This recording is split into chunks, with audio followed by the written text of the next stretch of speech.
शादी ब्याह का माहौल हमेशा एक घर को जैसे महफिल सा बना देता है। हर कोई अपने काम में और मस्ती में ही रहता है। विशाल की माँ आज बहुत खुश थी क्योंकि कई दिनों के बाद घर में कोई शादी हो रही थी। दूर दूर से सारे रिश्तेदार आए हुए थे। शादी के बाद आज विशाल और सोनम की सुहागरात थी। पूरे घर में चहल पहल थी। विशाल अपने सारे दोस्तों के साथ घर के ड्राइंग रूम में बैठा था और सोनम अपनी नंदों के साथ कमरे में थी। मस्ती मजाक धीरे धीरे खत्म हुआ और नंदों के कमरे को खाली करने के बाद विशाल अंदर आया। अंदर आकर विशाल ने देखा कि सोनम शायद बाथरूम में थी। उसने 5-10 मिनट इंतजार किया और जब सोनम बाहर नहीं आई तो उसने बाथरूम का दरवाजा खटखटाया। सोनम ने अंदर से कोई आवाज नहीं दी। जब 10 मिनट और बीत गए तो विशाल की चिंता बढ़ने लगी।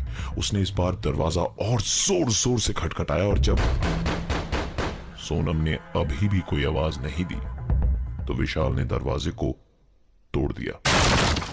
अंदर जाकर देखा तो सोनम फर्श पे बेहोश पड़ी थी। विशाल ने सोनम को उठा के बेड पे लिटाया और उनकी बिल्डिंग में ही रहने वाले डॉक्टर को बुलाया। नई नई शादी में ही ऐसी बात हो गई और हंसता गाता पूरा घर एकदम से मायूस और डरा डरा सा लगने लगा। थोड़ी बहुत काना फूसी भी होने लगी, पर परेशान सभी थे। डॉक्टर साहब ने चेक करके बताया कि सब कुछ नॉर्मल है। शायद स्ट्रेस की वजह से ये सब हुआ है। उन्होंने गीला टॉवल सोनम के चेहरे पे रखा ही था कि सोनम चीखते हुए उठी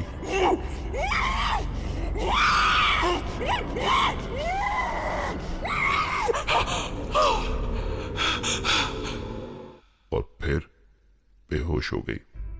डॉक्टर ने तुरंत उसे नींद का इंजेक्शन दे दिया। सब लोग कमरे के बाहर बैठे अंदर हुए हादसे को लेकर बात कर ही रहे थे कि कमरे के अंदर से चीजों के टूटने फूटने की आवाजें आने लगी। दौड़कर जब कमरे में पहुंचे तो देखा कमरे में रखा सारा सामान इधर उधर बिखरा पड़ा था। काफी चीजें टूट फूट गई थी और सोनम कहीं नजर नहीं आ रही थी। विशाल ने तुरंत बाथरूम के अंदर चेक किया। इस बार सोनम वहां नहीं थी। सब कमरे में देख ही रहे थे कि विशाल के भतीजे ने कहा, वो रही चाची। सबने बच्चे के दिखाए हुए डायरेक्शन में देखा तो सोनम पलंग के नीचे बैठी हंस रही थी।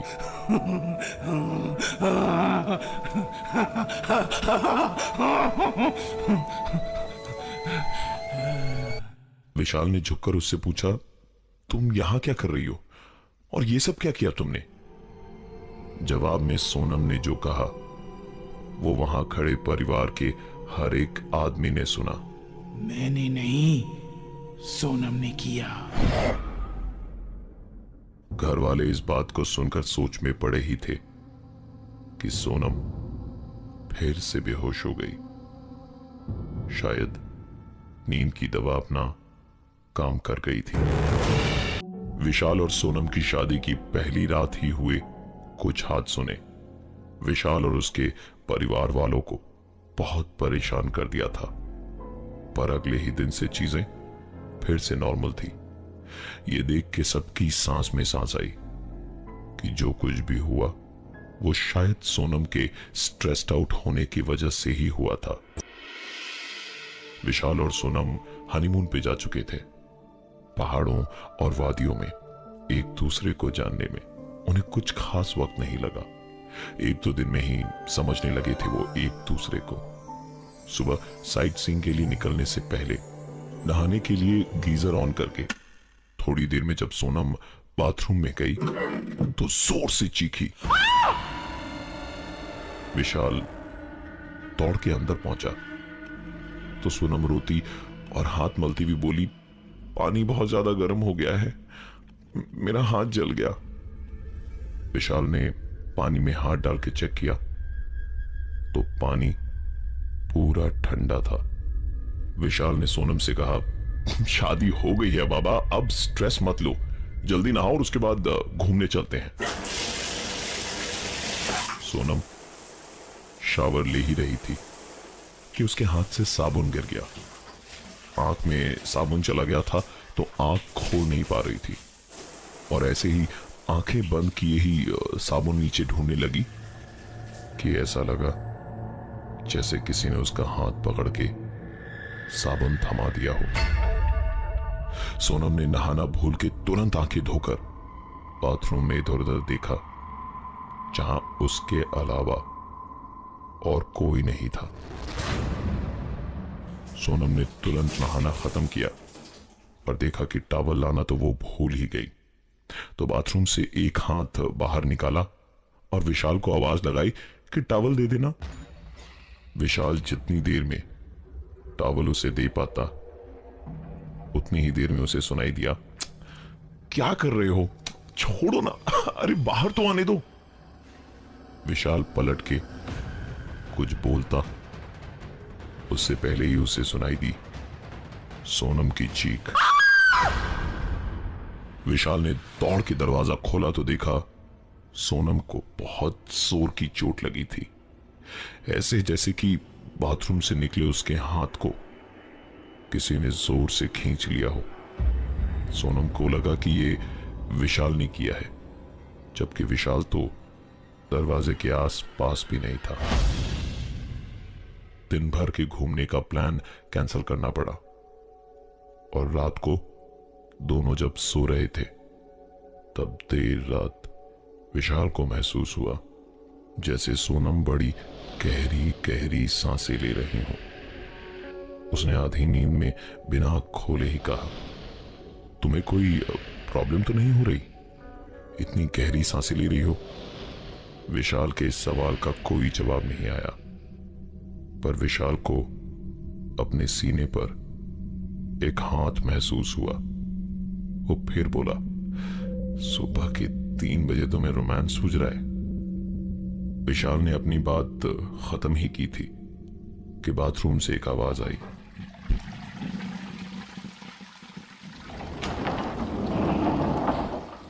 और सोनम ने पूछा, इतनी रात को किससे बातें कर रहे हो? यह सुनते ही विशाल की नींद टूट गई और उसने देखा सोनम बेड पे थी ही नहीं, वो तो बाथरूम से अभी अभी निकली थी। तो फिर वो सांसें और वो हाथ किसका था? विशाल और सोनम की नई नई शादी हुई थी। सुहाग रात पर हुए कुछ हादसे काफी नहीं थे शायद कि हनीमून पे भी वैसे ही अजीब हादसे दोबारा हुए। पहले बाथरूम में सोनम का हाथ खींच के किसी का उसको चोट पहुंचाना, और फिर रात विशाल को ऐसा लगा जैसे उसके बगल में लेट के कोई गहरी सांसें ले रहा था, और फिर एक हाथ उसने अपने सीने पे महसूस किया। विशाल को लगा कि वो सोनम है, लेकिन तभी सोनम बाथरूम से बाहर आई। सोनम को बाथरूम से बाहर आता देख विशाल को मानो सांप सूंघ गया था। किसी तरह आज की रात कटी और फिर सुबह दोनों शॉपिंग पे निकले। तो घूमते घूमते सोनम को किसी दुकान पे एक शॉल पसंद आया। विशाल उसके लिए वो शॉल तुरंत खरीद लाया। तो शॉल हाथ में लेके सोनम ने गुस्से से उसकी ओर देख के कहा, मुझे भी ये चाहिए। विशाल को लगा कि सोनम मजाक कर रही है, इसलिए उसने भी वैसे ही बोला, नहीं दे सकता, तुम्हारे लिए एक ही बहुत है। तो सोनम फिर से चीख के गुस्से में बोली, बिना शुद्ध सोनम कह देवे, सोनम कह देवे। विशाल ने रास्ते पर कोई सीन क्रिएट नहीं किया और तुरंत जाकर दूसरी शॉल ले आया।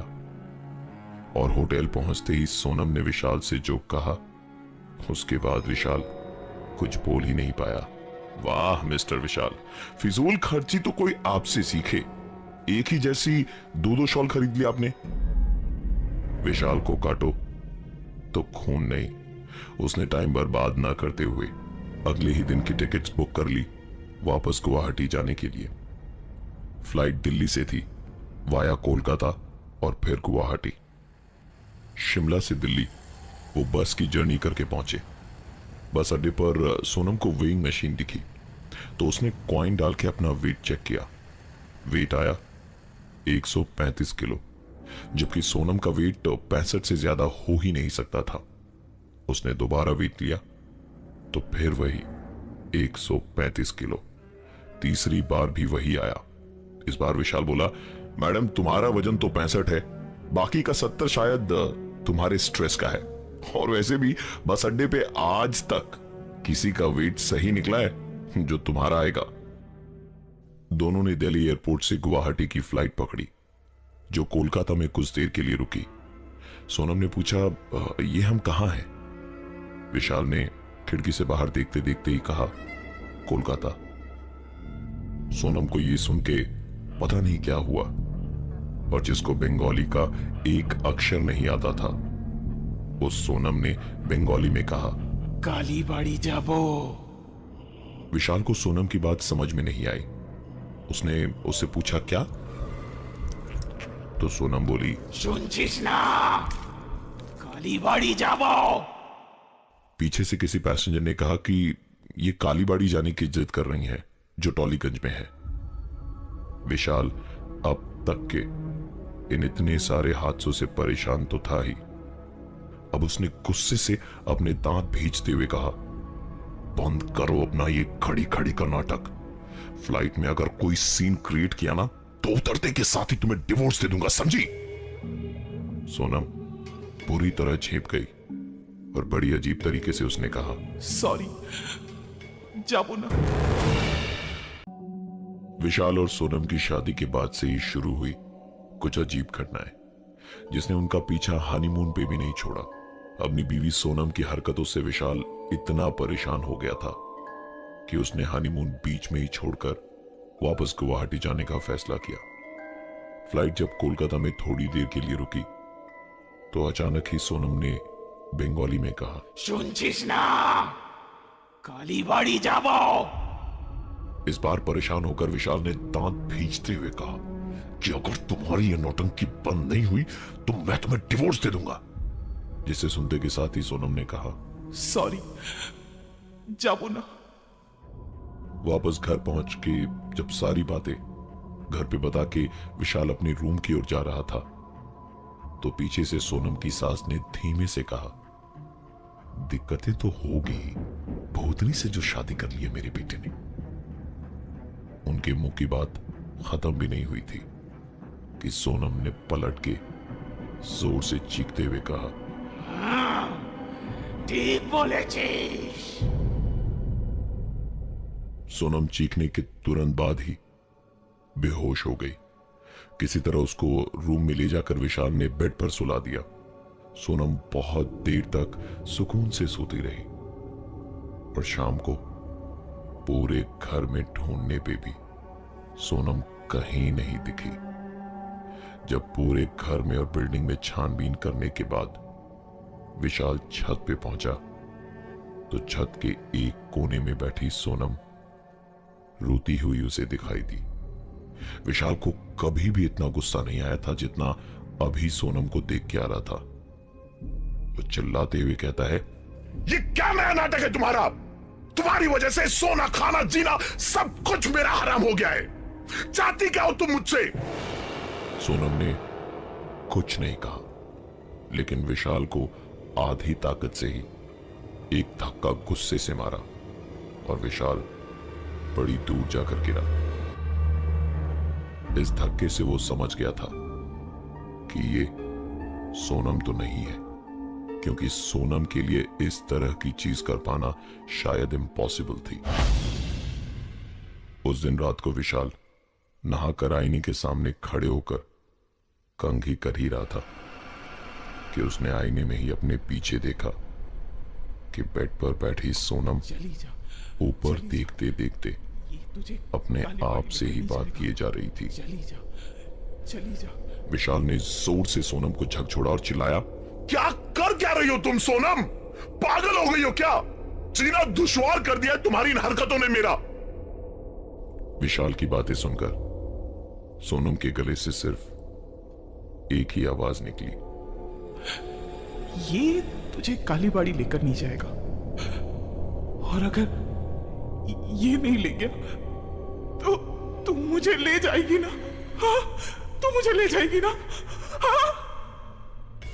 विशाल ने बिना टाइम वेस्ट किए अगले दिन सुबह कोलकाता की फ्लाइट की टिकट्स बुक करवाई और सोनम को लेकर पहुंचा कोलकाता के टॉलीगंज कालीबाड़ी में। वहां पहुंचते के साथ ही सोनम जोर से चीखने लगी। थोड़ी देर छटपटाई और उसके बाद वो बेहोश हो गई।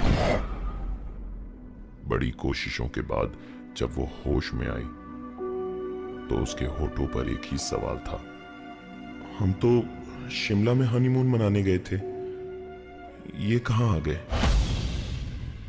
इस घटना के बाद सोनम और विशाल के साथ और कोई घटना नहीं घटी, लेकिन आज भी जब विशाल से इन पुरानी बातों के बारे में कोई पूछ लेता है तो सोनम का वो डरा हुआ लेकिन डरावना चेहरा उसके सामने घूम जाता है। इस जिंदगी में कई ऐसी घटनाएं घटती हैं जिसका जवाब हम में से किसी के पास नहीं होता, और ना ही इन सवालों का जवाब साइंस के पास होता है। और ये थी आज की एक कहानी ही।